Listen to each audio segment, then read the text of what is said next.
Welcome to my podcast, Shaping Your Journey. My name is Aldo Mazza, percussionist and artistic director of Cosa Music, inviting you to listen in on conversations with friends, musicians, special artists, and specialists in the music world.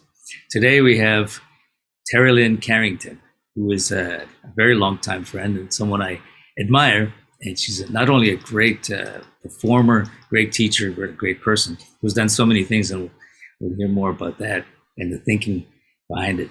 And I always say Terri Lynn was one person that was, I think, born out of a drum. And Terri Lynn, welcome and thank you again. Tell us a little bit about like where you come from, for those of us who may not know your background.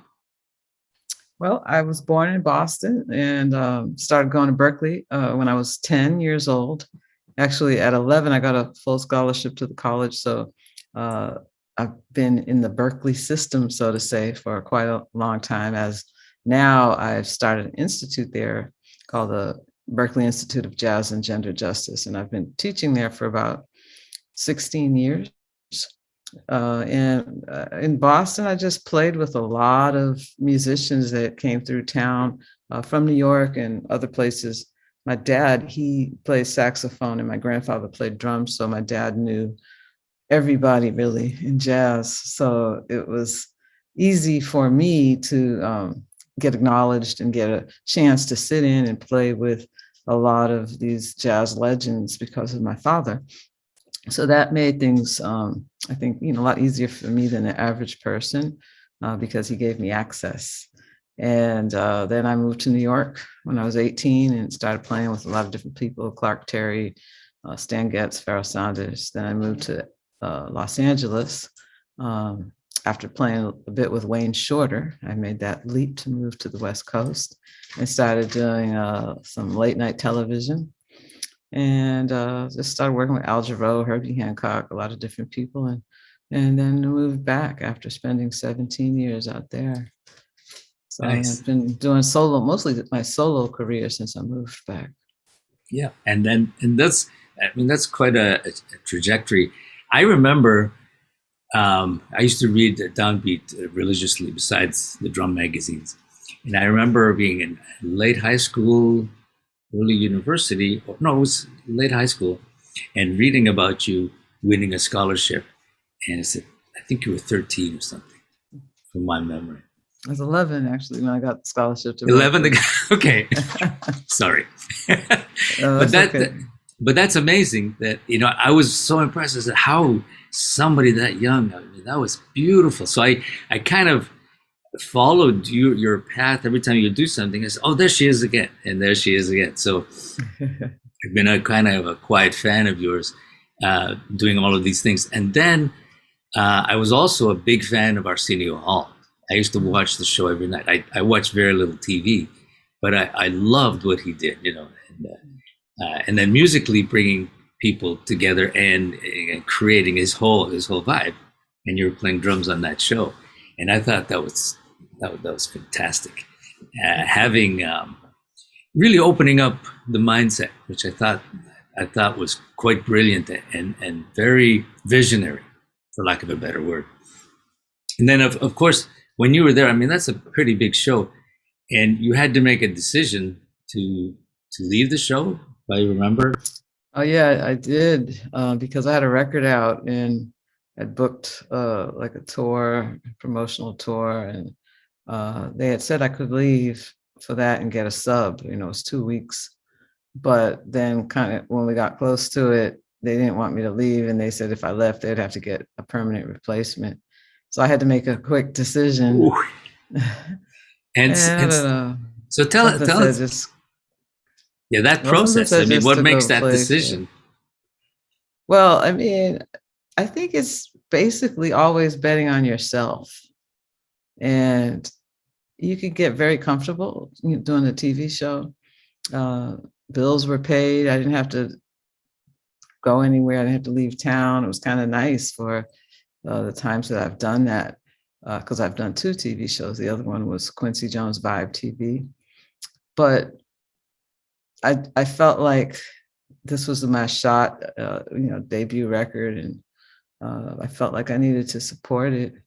And the record company as well, I think they were kind of pushing me to promote the record. And I think there might have been something in the back of my mind that thought maybe they would take me back, or, maybe they would miss me. Didn't happen like that. But I don't know. I just made the decision to support myself and just, not rely on something, a safety net, something that felt like a safety net.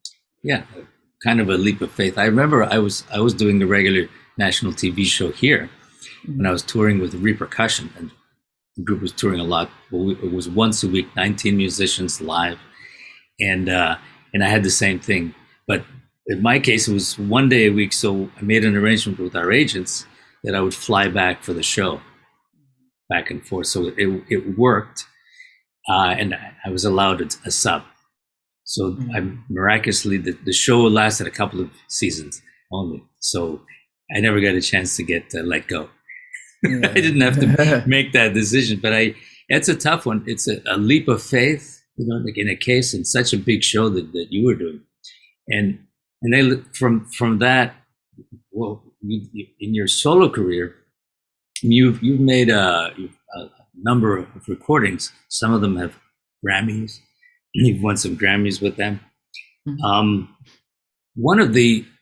What was that one? I remember calling you on it, that I thought that was a great, I'm trying to remember which project was that. I think you won a Grammy on it. Well, I've won Grammys for 2 albums of mine, which were The Mosaic Project and Money Jungle, Provocative in Blue.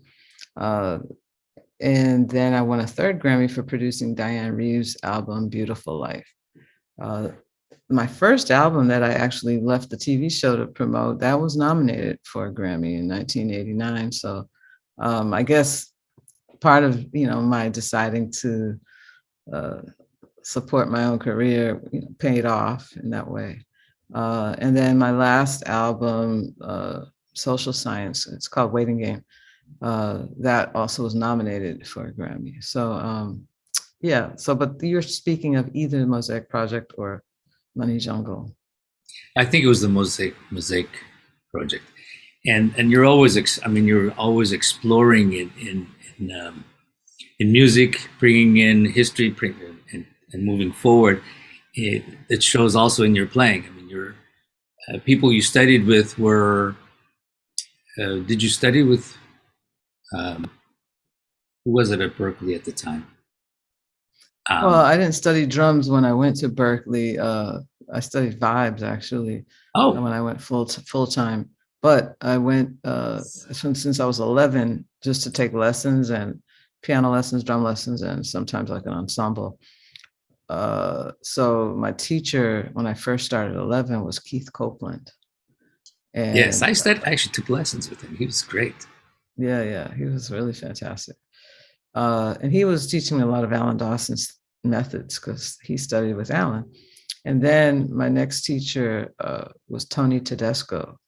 And that was to really focus on reading and those kinds of things. Then I started studying with Alan after that. So by the time I went to Berkeley full time, I was studying with Alan. And so that's why I made vibes my principal. But I only stayed at Berkeley for 3 semesters before moving to New York. So. Wow. Okay. It sounded like longer. Well, from 11 to 18 or so. So almost 19, yeah. So about 8 years. But it was my mentor, Jack DeJohnette, that suggested that I move to New York. And, I remember him saying, you have to put yourself in the environment where the competition is greatest, and you either sink or swim. Yeah, and so, I decided to do that.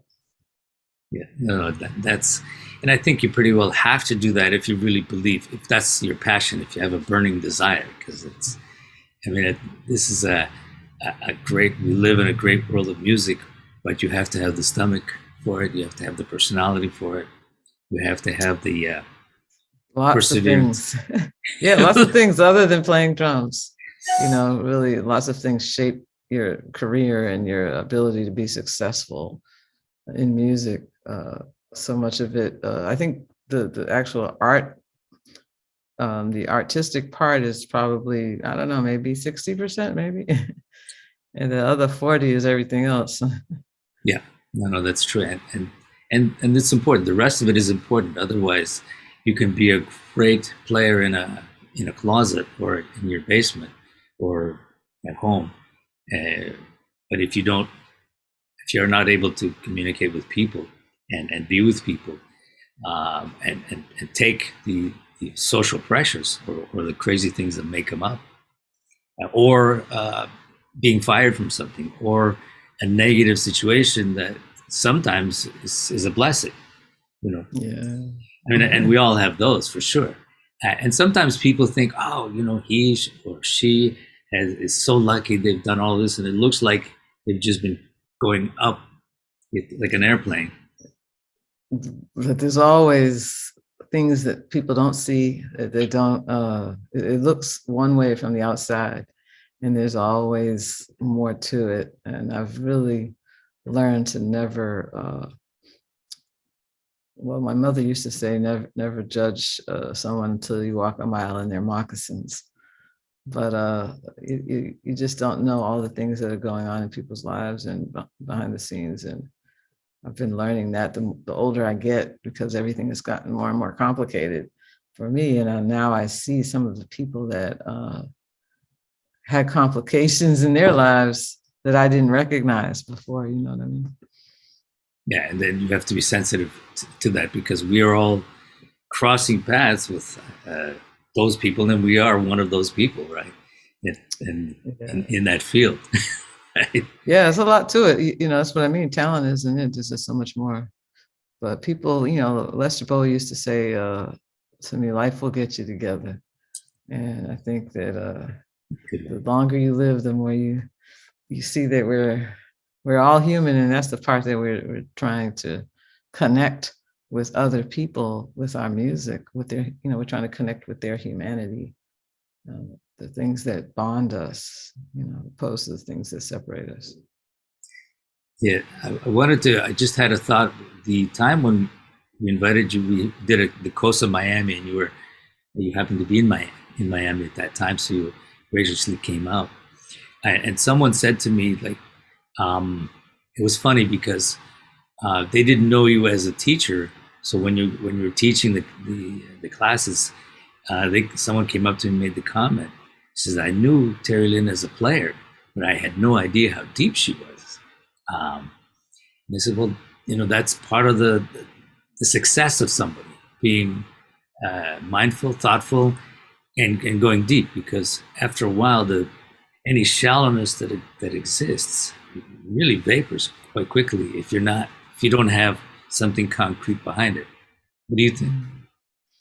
Yeah, I think that the days of musicians just being great musicians, I think I don't see that so much anymore. I think in the past that might have been the case, and there were a lot of people that would exploit musicians because they figured they didn't have all these other things going on. They didn't study all these other areas of the business. A lot of times people focused on just their craft, and but that's kind of not the norm to me anymore. I feel like people are much deeper than they may appear on the surface. People have to understand the business on all these different levels, because everybody's, for the most part, become an independent artist. So you're your own company and your own brand, and you have to know how to run your company. And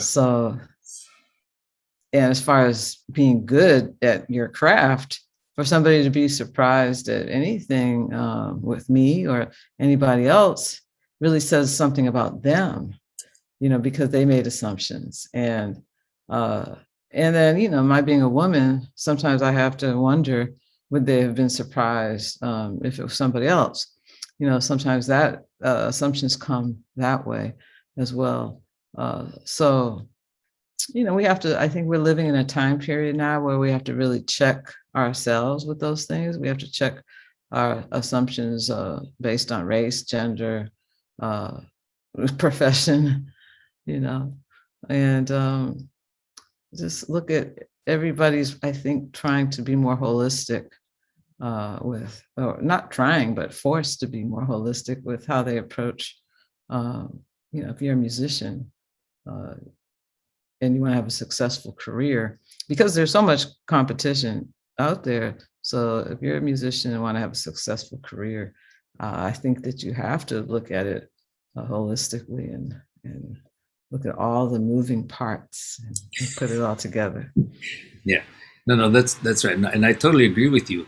And I think those people who had vision, who had a little bit more vision of what a musician is. I mean, I know, in my particular case, early on, nothing ever surprised me, except I was always just praying that I can get better every day and play with better people and be in a situation. I always, I had to work hard because I started late and I didn't think it was possible, but I did go to these camps where people inspired you, and then I saw that it was possible. So then I just worked hard, and I remember I never had this thought when I brought up the idea that, because I'd never thought she was that deep. In that particular case, what I know what the person meant was that particular musician, it wasn't the gender thing.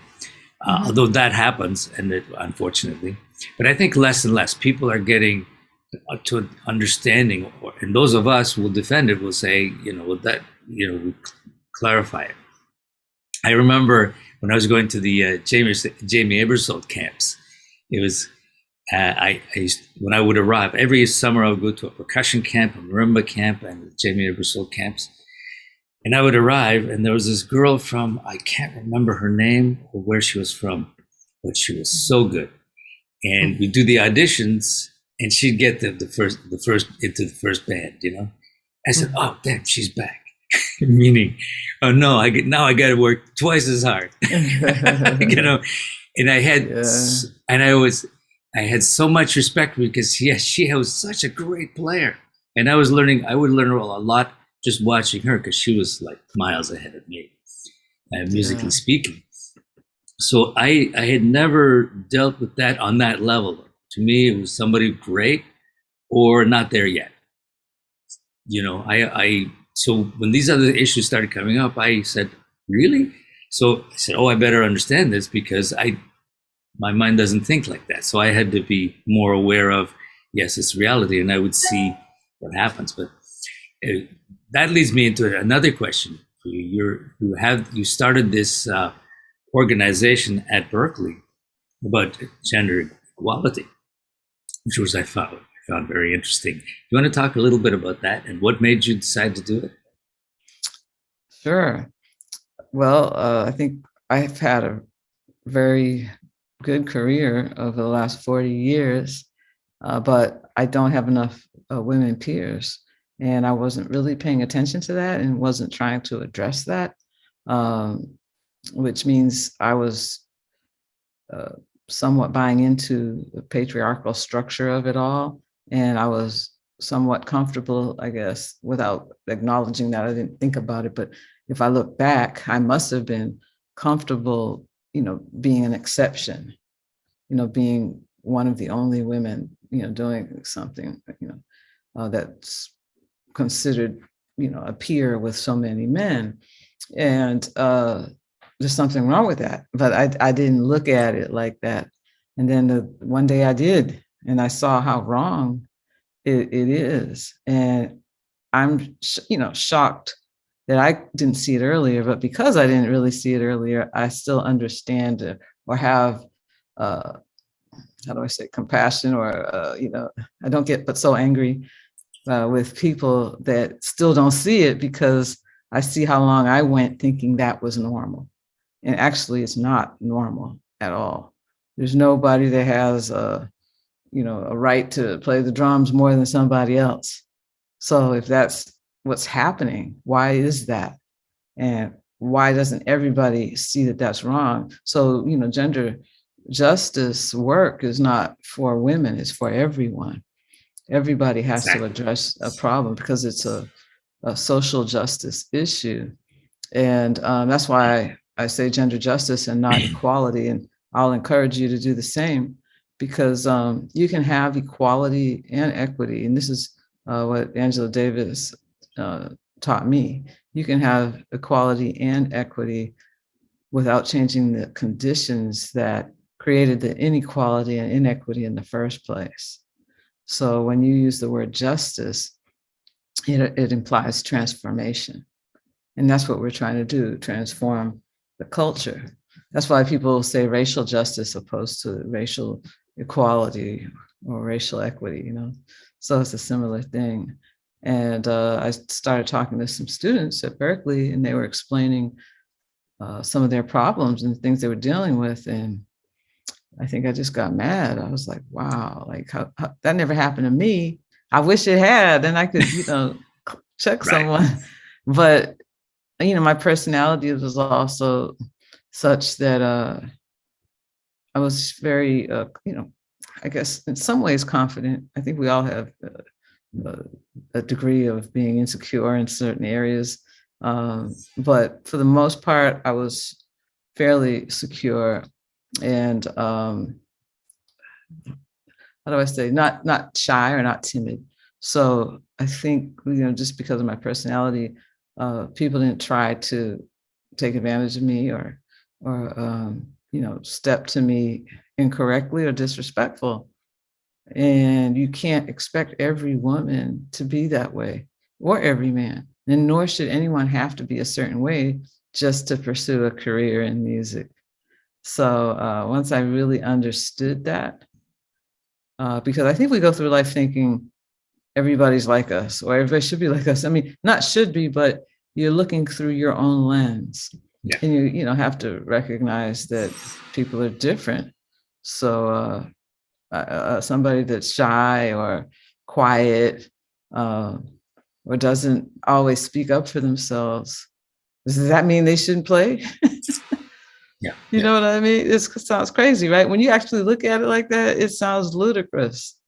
So I'm inviting whoever's listening to this podcast, I'm inviting everybody to look at what's right and what's not right in the music industry and beyond. And speak up, say something, and do something, and challenge yourself and your ideas if you think this is a bunch of bull. What I'm saying, that means, you know, there's some evolving and some awakening that has to happen, and it's never too late. It didn't happen for me till I was almost 50 years old. You know, and I'm a woman, so women are just as much a part of the problem sometimes. You know, because Right. you know, it's a structure. Patriarchy is a structure that people buy into, and people have been affected by, and people believe in, whether it's kind of by choice or not. It's just, you know, you participate in something, sometimes real unknowingly. But once you know, then there's no more excuses. Yeah. So we have to keep pointing these things out to each other. Yeah. No, that's important. I think my point of view, I don't know if you would agree, it's the same thing culturally. For example, I being Italian, someone is Korean, other one is from another culture. I personally think it's really important to keep what you have to be able to bring to the table as a difference. To me, it's a lot more interesting being at a table with people who are so different that I can learn from, and then we participate and bring to the table. Like it's, my father always say, "What do you have to bring to the table?" So that stuck with me, and so it was important for me not to lose what I have, so that I can bring that all the best part of it that I thought to the table as someone else from another culture would. I mean, that's another paradigm that I see kind of parallel. I mean, you should be whatever you are, you should bring to the table. And, Sure. and then you should be the best you have, because if you have nothing to bring to the table, then that's a tragedy. Sure. And I mean, there's lots of studies that have proven why diversity is important, and how businesses have succeeded once they employ diversity and once they, look at things a little different, like you're saying. So there's data that supports this. And why would it be any different with a business than it is? This is a business as well, right? But it's also an art form, and there's with art, we've always recognized that diversity and culturally different cultural backgrounds and all of that is very important in art. So I think in some forms are more balanced with gender than others. So I think it's something to really look at, the correlations between racial justice and gender justice, and diversity in race and culture, and diversity in gender. And nowadays, it's not in the binary. We cannot keep looking at gender as two things, because this generation is telling us that they don't see it that way. Yeah, big time. Yes, and it's all a kind of a social evolution, I suppose. I mean, some of us, as we're on our paths, we have our own paths and our own histories. But then there's a next, and what is that next? I mean, what was it 200 years ago? It's not the same.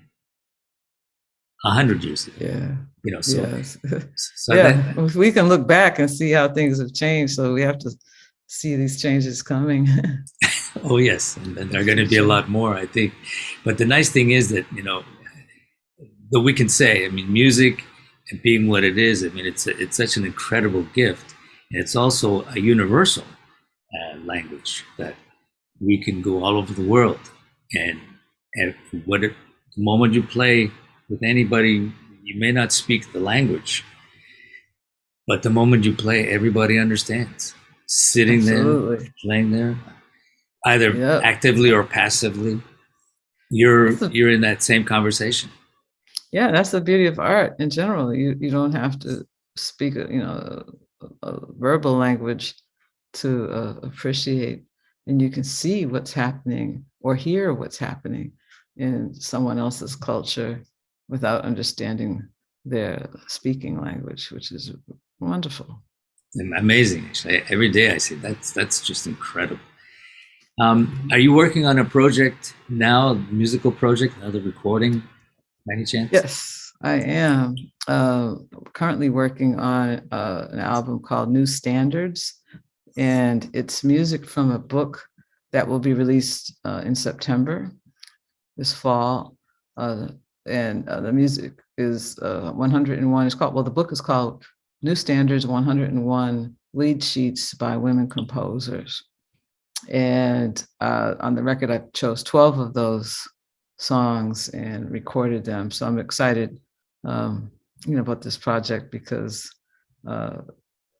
it's all of these wonderful composers, from Carla Bley to Abby Lincoln to Marilyn Crispell, and Brenda Younger. And so all, through all these different generations. And on the record is Chris Davis, Linda O, Nicholas Payton, Matthew Stevens, Elena Penderhughes, Robbie Coltrane. And so I'm looking forward to finishing it, as I'm behind my deadline of finishing it. So I'm struggling right now to do everything else and still work on music. Yes. And as one's day gets filled up, and especially for you, because you're teaching at Berkeley, you're doing all of these things, and it's great. I'm really happy you still have the energy to do it, and I applaud you for it. Yes, cheerleading. Thank you. Thank you. Any final words you'd want to say to any musician, not just male or female, just a general? I mean, because there's a mindset of being in the music world moving forward, as we're seeing with technology also coming into play in a very big way. So as a person who's aiming, I mean, they have this passion for the music in one form or another, they want to become an artist. what would you say to that person today, moving forward, and as a mindset? Well, I think we kind of talked about that already, where I was saying, you're a company, and it's no longer enough to just be a great artist. You have to know something about all these areas of this company. And I remember uh, going to Japan once, and this young woman was being a bell captain. She was picking up my bags, and I said, "Oh no, I got it." I felt like I could carry my own bag, and she said, "No, no, no, I have to do this." And then she explained, "I'm training to be the manager, so we have to do all the jobs in the hotel, every single job in the hotel, in Wow. order to manage the hotel." And I remember just learning something from that moment and feeling like I needed to apply that to some degree to my own business too, because in essence, we are the managers of our own business. We like to think we have managers, but you're still their boss in essence, right? If you're at that stage of your career where you would even have a manager, it's your career and you have to take responsibility for it. So those things are important. But as far as, just musical things, there's so much to learn. There's so much to study.